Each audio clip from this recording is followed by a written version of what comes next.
Hey, hey, hey. Time for the Out of This World story from rSpace. Sweetheart's Gone Sour.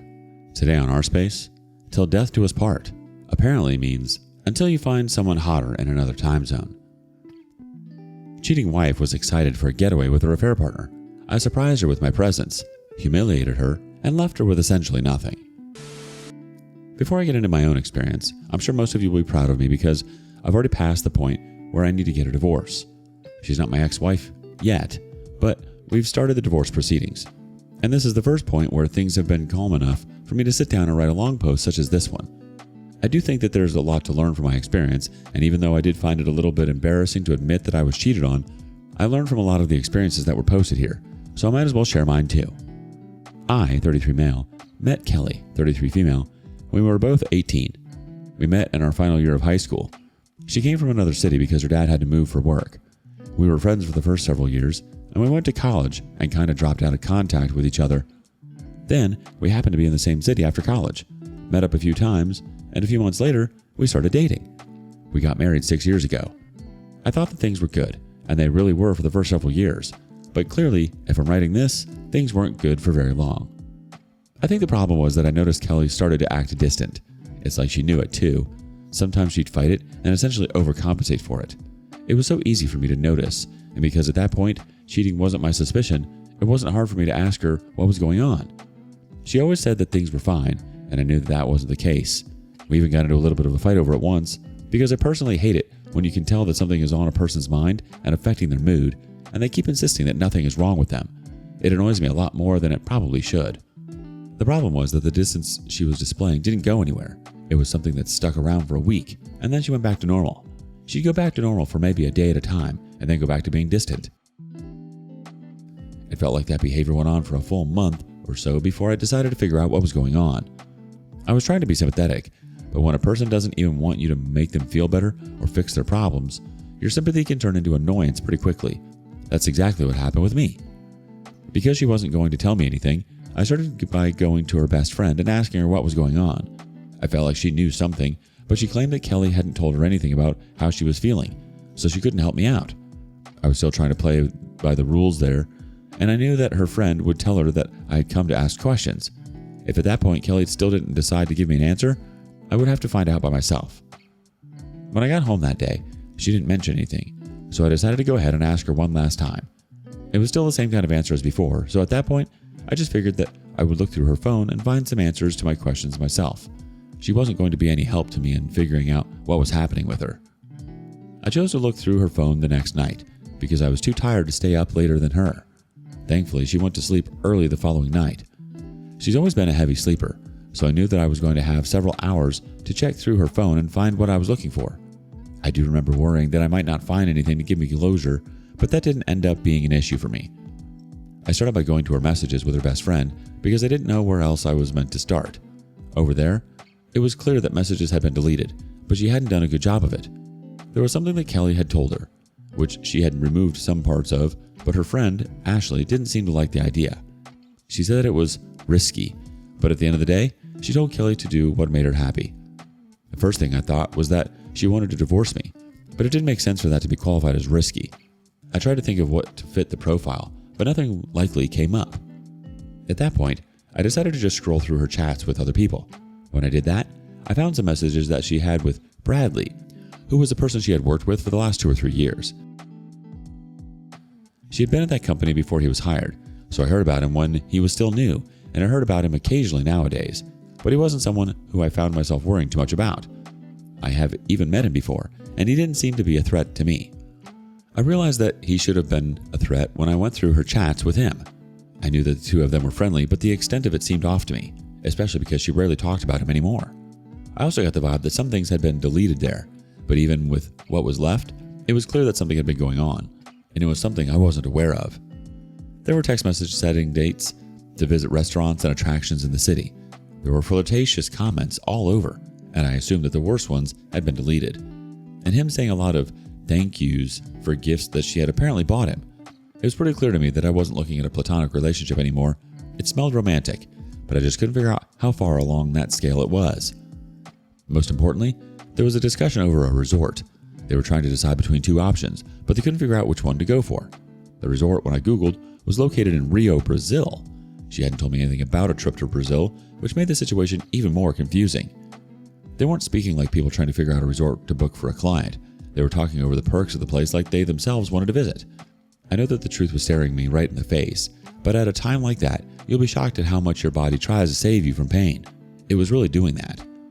On a whim, I decided to check emails, and I saw that a few days after they settled on a resort, she had flight tickets sent to her email address.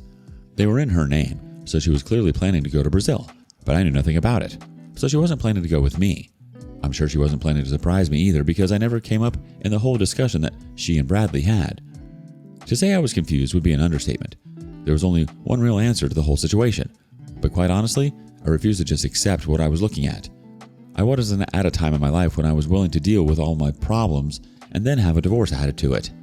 I exported the entire chat because I knew that I was going to have to read through it again. Instead of wondering what was happening to Kelly and what was happening to my marriage, I just used the evidence that I had found as justification for me to go ahead and hire a PI. Her messages had been sanitized, so besides flirty comments and her admitting the fact that she was meant to go on a trip, there was nothing solid that I could hold her by. I wanted a lot more than what I already had. I didn't need the PI to do much. All I really wanted was an opportunity to prove myself with hard evidence that her relationship with Bradley had gone beyond anything I could forgive. I needed something that she wouldn't be able to fight her way out of. That was what I needed. I didn't like the unnecessary expense. Since I wouldn't be paying for a PI if I had a wife who I could trust, but I needed to do it, mainly for my own sanity. I paid for Monday to Friday, since that was the period I was able to surveil her the least. I just needed working hours too. If they worked together, there was a high chance they went to lunch together or stopped quickly somewhere after work.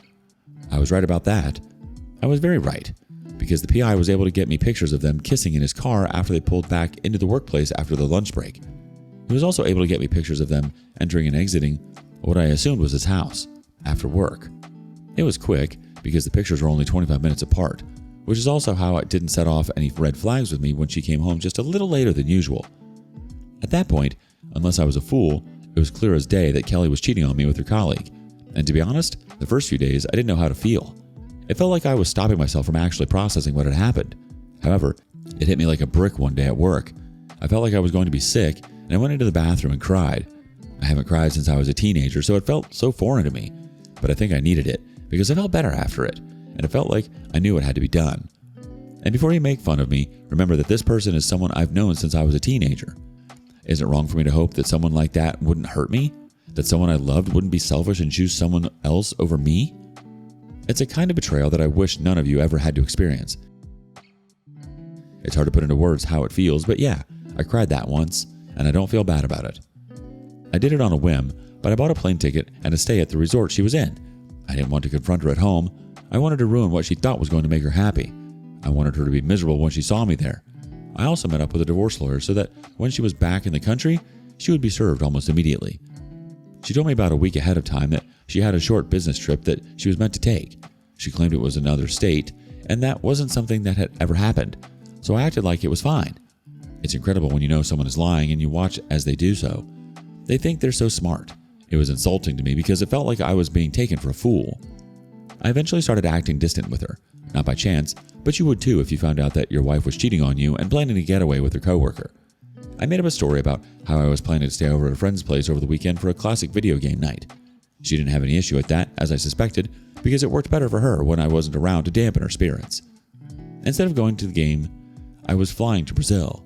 I checked in on her when I was in Rio, and I acted like I was still in town. I stayed in a hotel for the first night, but I made sure that I had gotten to the resort the night before she was due to arrive.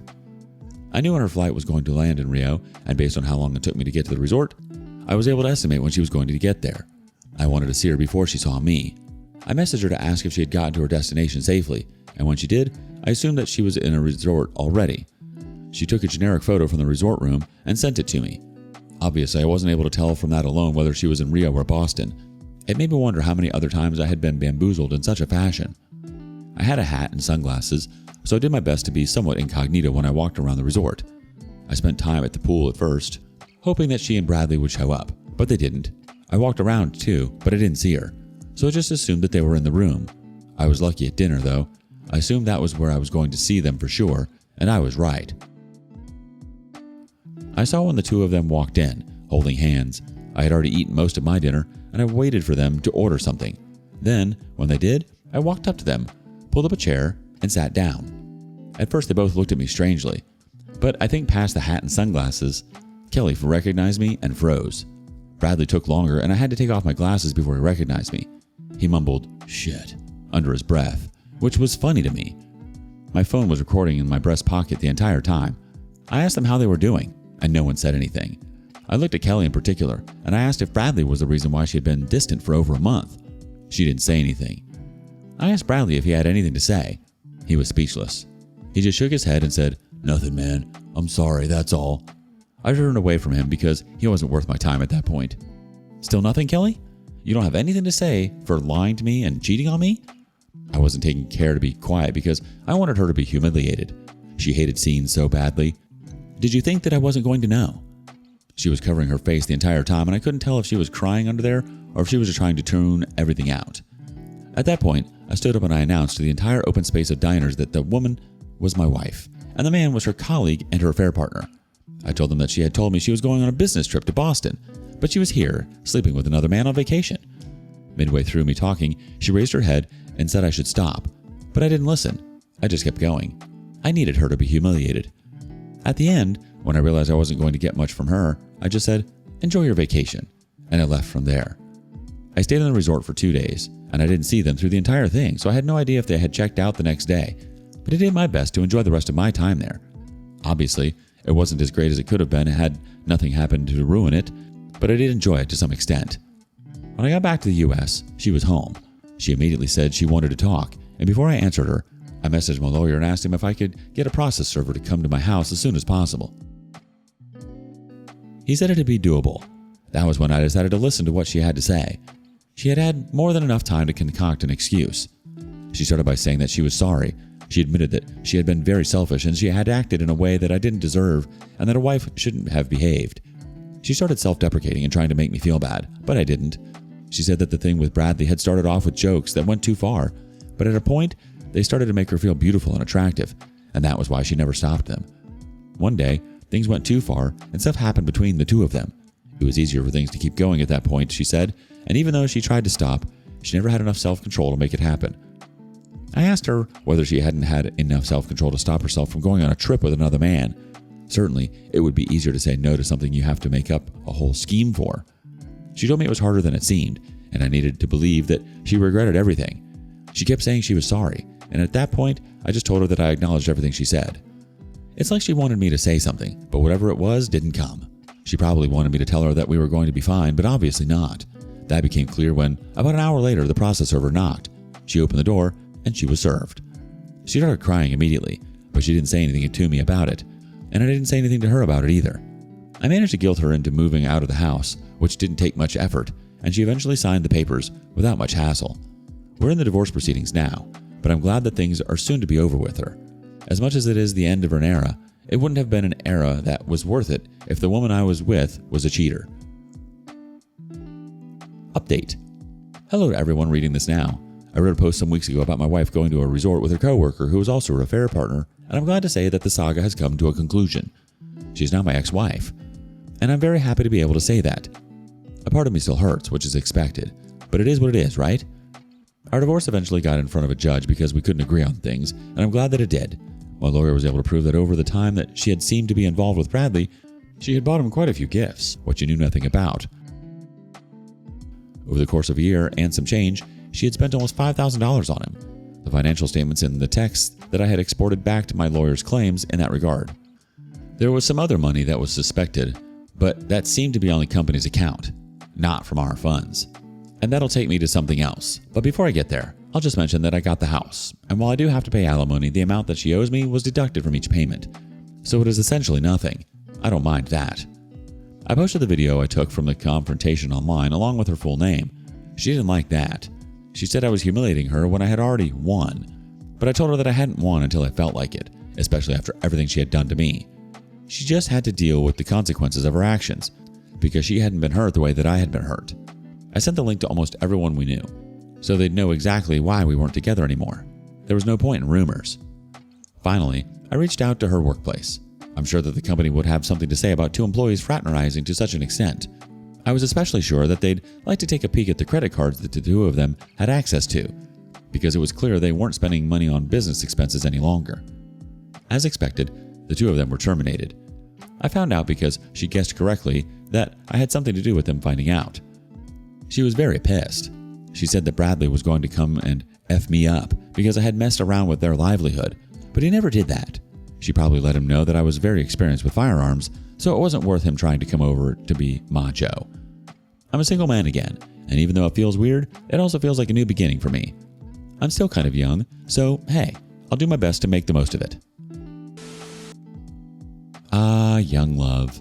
You meet at 18, think you've got it all figured out, and fast forward 15 years and somehow you're hiring a private investigator to catch your wife cheating on you.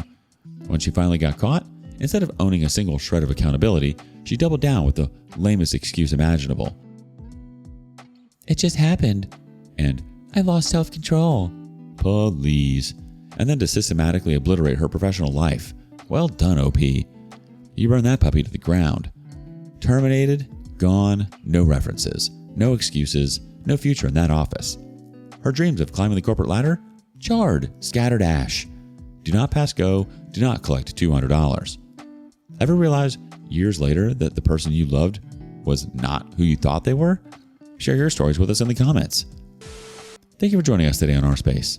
Be sure to like and subscribe and hit that notification bell so you don't miss out on our next video. See you soon.